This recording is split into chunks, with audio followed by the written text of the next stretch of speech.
The foundation of logic. The first great distinction of Aristotle is that almost without predecessors, almost entirely by his own hard thinking, he created a new science, logic. Renan speaks of the ill training of every mind that has not directly or indirectly come under Greek discipline. But in truth, the Greek intellect itself was undisciplined and chaotic till the ruthless formulas of Aristotle provided a ready method for the test and correction of thought. Even Plato, if a lover may so far presume, was an unruly and irregular soul, caught up too frequently in a cloud of myth and letting beauty too richly veil the face of truth. Aristotle himself, as we shall see, violated his own canons plentifully, but then he was the product of his past and not of that future which his thought would build.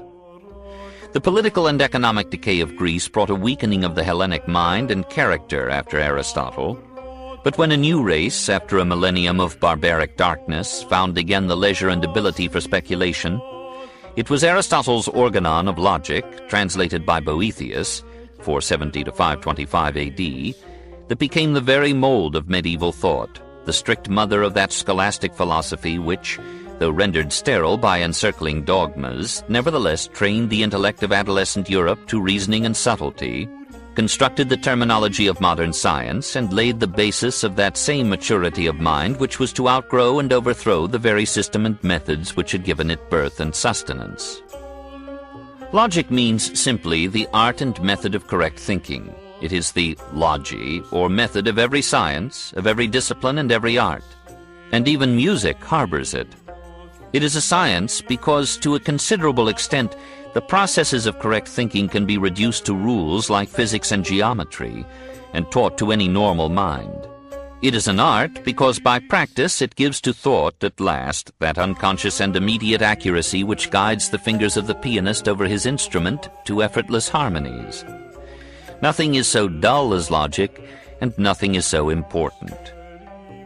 There was a hint of this new science in Socrates' maddening insistence on definitions, and in Plato's constant refining of every concept.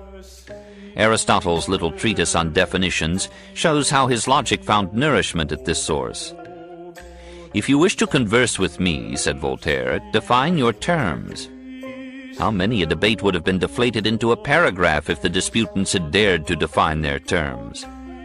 This is the alpha and omega of logic, the heart and soul of it, that every important term in serious discourse shall be subjected to strictest scrutiny and definition. It is difficult and ruthlessly tests the mind, but once done it is half of any task. How shall we proceed to define an object or a term? Aristotle answers that every good definition has two parts, stands on two solid feet. First, it assigns the object in question to a class or group whose general characteristics are also its own. So man is, first of all, an animal. And secondly, it indicates wherein the object differs from all the other members in its class. So man, in the Aristotelian system, is a rational animal. His specific difference is that, unlike all other animals, he is rational. Here is the origin of a pretty legend. Aristotle drops an object into the ocean of its class, then takes it out all dripping with generic meaning, with the marks of its kind and group, while its individuality and difference shine out all the more clearly for this juxtaposition with other objects that resemble it so much and are so different. Passing out from this rear line of logic, we come into the great battlefield on which Aristotle fought out with Plato the dread question of universals. It was the first conflict in a war which was to last till our own day, and make all medieval Europe ring with the clash of realists and nominalists. A universal, to Aristotle, is any common noun, any name capable of universal application to the members of a class. So animal, man, book, tree are universals. But these universals are subjective notions, not tangibly objective realities. They are nomina, names, not res, R-E-S, things. All that exists outside us is a world of individual and specific objects, not of generic and universal things. Men exist, and trees and animals, but man in general, or the universal man, does not exist except in thought. He is a handy mental abstraction, not an external presence or reality. Now, Aristotle understands Plato to have held that universals have objective existence. And indeed, Plato had said that the universal is incomparably more lasting and important and substantial than the individual, the latter being but a little wavelet in a ceaseless surf. Men come and go, but man goes on forever. Aristotle's is a matter-of-fact mind, as William James would say, a tough, not a tender mind. He sees the root of endless mysticism and scholarly nonsense in this Platonic realism, and he attacks it with all the vigor of a first polemic.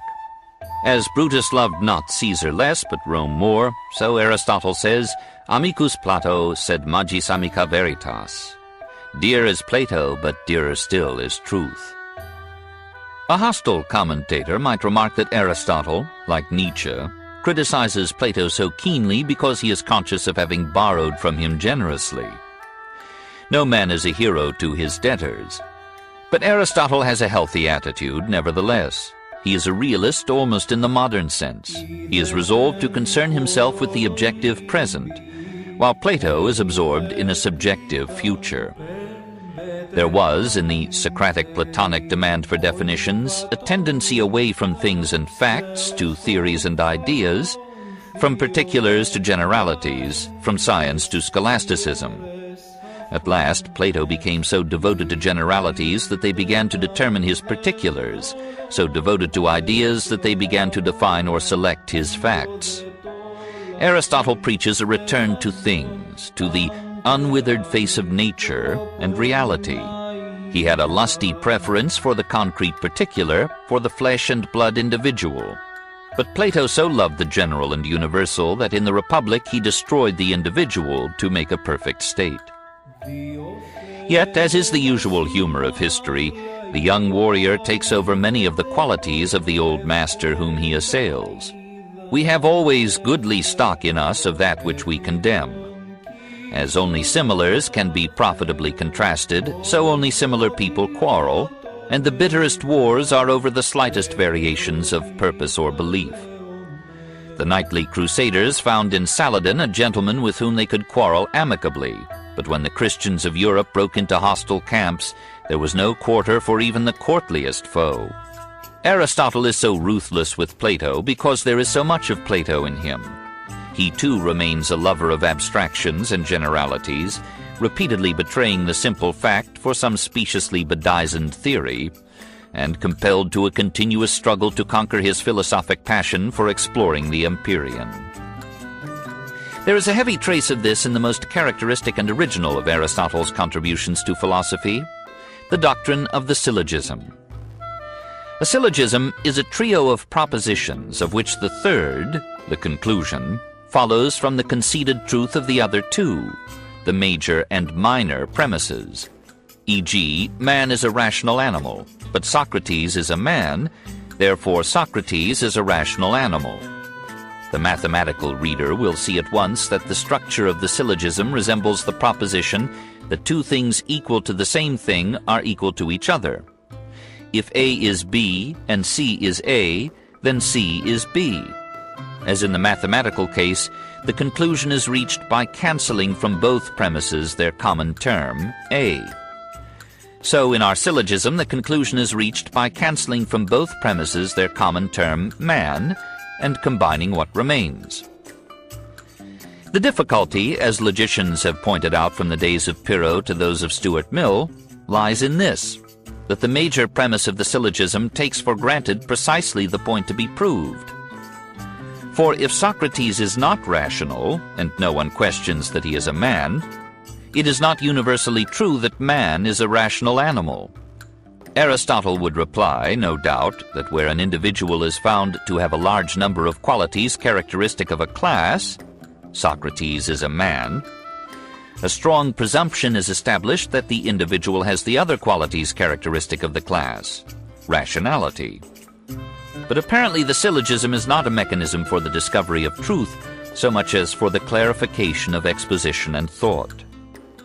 All this, like the many other items of the organon, has its value. Aristotle has discovered and formulated every canon of theoretical consistency and every artifice of dialectical debate with an industry and acuteness which cannot be too highly extolled. and his labors in this direction have perhaps contributed more than any other single writer to the intellectual stimulation of after ages. But no man ever lived who could lift logic to a lofty strain. A guide to correct reasoning is as elevating as a manual of etiquette. We may use it, but it hardly spurs us to nobility. Not even the bravest philosopher would sing to a book of logic underneath the bough. One always feels toward logic as Virgil bade Dante feel towards those who have been damned because of their colorless neutrality. Non ragionam di lor, ma guarda e passa. Let us think no more about them, but look once and pass on.